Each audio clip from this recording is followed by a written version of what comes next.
Hello friends, आज आसने देखा आम गोटे केक रेसिपी। तो चलो देखिए, बहुत इजी बनवा को। ये मुझे चीनी गोटे कप नहीं, चीनी को देदेली। यहाँ हूँ रिफाइंड ऑयल। रिफाइंड ऑयल गोटे चीनी जब बड़ कप्रे कप ने, रिफाइंड ऑयल छोट कप्रे कप माने कपटे ने। तापर मुझे 50 ग्राम दही नहीं। दही को आउ रिफाइंड ऑयल आउ चीनी को आम भल भाव मिक्स करदे। तापर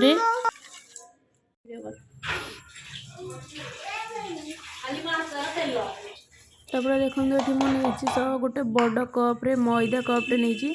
आपड़ एमती मेजरमेंट करेंगे जदि गिनारे कर बड़ गिना आउ छोट गिना एमती मेजरमेंट करूँ। बड़ गिनारे गिनाटे आम नवा मैदा नवा।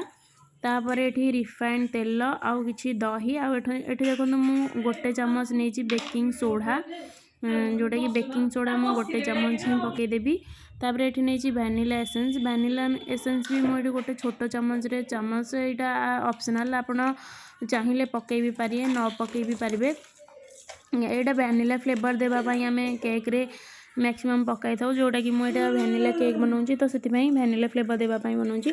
तापर केक रो थिकनेस आउ माने टिके एमती बैटर हवा दरकार, जोटा कि ना बेसी ठीक ना बेसी पतला हवा दरकार। तो से मुझे अल्प टिके क्षीर मिक्स कली।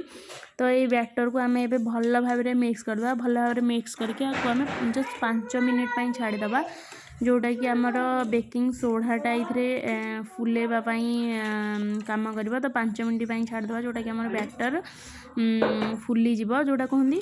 तो तापर एठी आम कौन करवा, गोटे जो बेकिंग ट्रे नहीं मुझे रिफाइंड ऑयल देदेली। रिफाइंड ऑयल आप चाहिए बटर भी देपारे, घी भी देपारे। तापर या भल भाव ग्रीस करदे, जोटा कि केक बहुत आसानी छाड़ी जीव। तापर मुझे नहीं मैदा मैदा देकी आपको टिके भल भाव चारिपट को खेल देवी, जोटा कि मैदाटा यहाँ भी केक आसानी बाहर उठापी आमको हेल्प कर। भल भाव चारिपट को टे खेल। तापर ये आम बैटर को ये ढालिबा। तापर देखो मुझे बैटर ढाली। बैटर ढालिकी ये केकटा बनवाई जस्ट देखो आप ओभन में बनाऊँ तो ओभन में टाइमिंग देदेवे, टाइमिंग हिसाब से बने ना आम कौन करवा कड़ई हो प्रेसर कुकर रे भी बन पार, जोटा कि आम कड़ई हो प्रेसर कुकर। देखो ये बैटर ना अधा ही देवे। अधा दबार कारण या कि ये फुलब, केकटा फुलिकी पूरा फुल हो। तो आम ये अधा दबा। देखो मुझे बर्तमान ओभन में रखीदेली। ओभन में रखिकी मुझे टाइमिंग दे दूँगी 20 मिनिट्स। 20 मिनिट्स आमर केक बनीज। किंतु आप कड़ई रे बनवाक चाहिए से तले लुण देदेवे, तापर गोटे स्टांड देदेवे, तापर केक बनइबे। एबे आमर केक हो गला रेडी। एबे देखो मुझे जस्ट 10 टंकिया डेरी मिल्क चॉकलेट दीटा आनिकी ताको मेल्ट कर देइथिली, जोटा गरम पानी रे तापर गिना रखी देइथिली गरम पानी रे। आ चॉकलेट हो गला आमर मेल्ट हो गला पर मुझे केक को एबे डेकोरेट जस्ट टिके डेकोरेट करी। आप चाहिए सेमती भी केक खाई पारे। आउे आमर मुझे न्यू ईयर बनाऊली, तो मुझे डेकोरेट करेली।